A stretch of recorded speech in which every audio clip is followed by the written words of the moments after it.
Hi everybody. So recently I've made a small change in my working process, and that small change has been leaving a big impact. And I want to share it with you as well because I think it's such an essential component.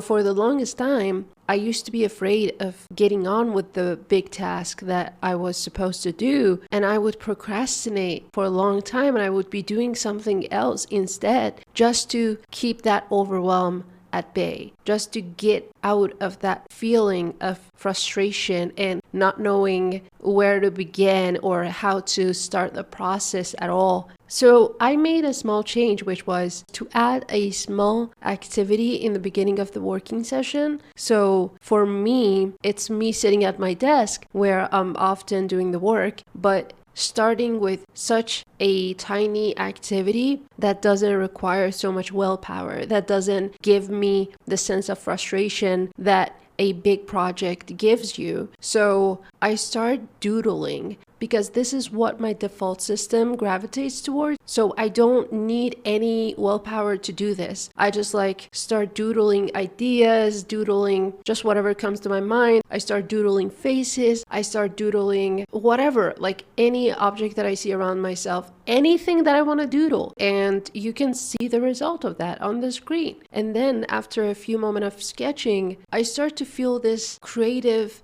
spark that pulls me into doing something more serious, more challenging, because I kickstarted the creative gear and now I can naturally slide into doing something more challenging without using so much of my willpower. When I used to use my willpower and try so hard to get myself to work, it would be so difficult on me that by the end of the work, I would be so spent and so wilted that there would be nothing in the world that I would want to do but to just lie down or go grab some water or, eat something, because I would become so hungry because of all the energy that I've spent on my willpower to drag me through the work. And I did not feel like doing anything else. So next time I wanted to go to work, that image of me being exhausted would spring to my mind again. And then next thing you know, I am avoiding the work because I don't want to feel that way. So you're teaching your mind to be afraid of the work because every single time you touch it, it really burns you, which is exactly what you go through when you're not warming up to it, when you're not easing up to it, when you're not giving yourself a small reward in the beginning. For me, because I love drawing, it's such a rewarding activity without putting any effort into it. And I'm giving myself this reward in the beginning to boost my motivation and also to create this spiral of momentum that I can slide so easily into the most challenging tasks without spending so much of my willpower. So this concept of warming up is not a new concept, but it's just that we don't really hear people talk about it when it comes to something mental or creative, when it comes to knowledge work, when it comes to work that requires a lot of thinking or a lot of problem solving. We don't talk about it at all. But when it comes to exercise or, doing any physical activity that requires a lot of energy, we often try to ease the body to it. We're not jumping into it, right? So I'm just saying this is a tangible step that you can take to teach your mind that the work itself is quite rewarding, because then every single day you want to get to work, you have this image of being rewarded, and that immediately pulls you into work without grinding so hard, without forcing yourself to it. Because if you're forcing yourself to it, you're creating this resistance. You're trying to go against your own nature. Your mind is going to shut off its creative outlet and tap into this hard working logical pathway that doesn't contribute anything to the process that requires creativity and innovation. So all I'm saying is you have to find something that's so easy so that in the beginning you kickstart your motivation, and that motivation pulls you and drags you throughout the work without you relying so much on your willpower, which is quite physical and can be drained, okay?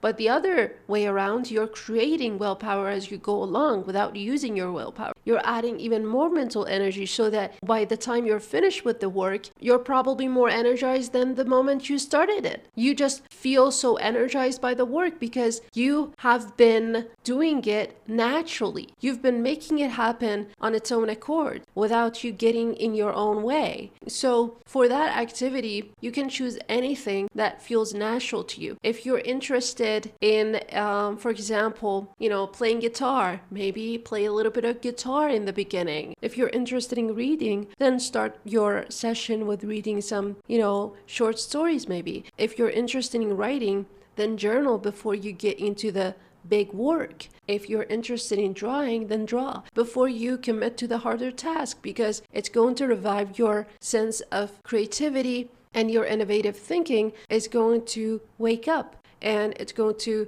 lead to so much progress in the work without brute forcing your way into it and burning yourself out. So for me, this tiny little change has been also a great way to avoid burnout, because I used to get a lot of burnout. I had this motto of just do it, just don't think about anything, and just commit to the activity. And most of the time I would get the work done, but afterward I would feel so tired, I tried to ignore it. But after a while, after like a few months, I did not have the capacity to ignore it. I would just crash because of how exhausting the work had become. And I just couldn't really do it anymore. I didn't see it in myself to put my nose onto the grindstone. I didn't see it in myself to be able to even carry on without fainting in the process. So that's what I'm talking about when I'm talking about, shifting your attitude toward enjoying the process rather than brute forcing your way into it and try to just get it done without so much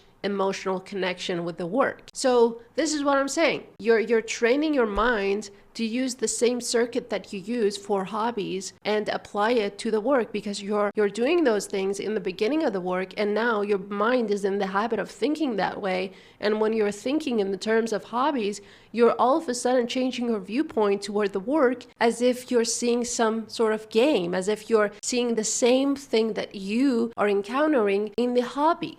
So I'm going to be holding on to this habit for dear life. And I'm not sure if it's gonna be as helpful for you as it has been for me, but I have a pretty strong hunch that this is gonna become a permanent component in your working process as well. So this was it for today. I hope that I can talk to you next time. Have a nice day.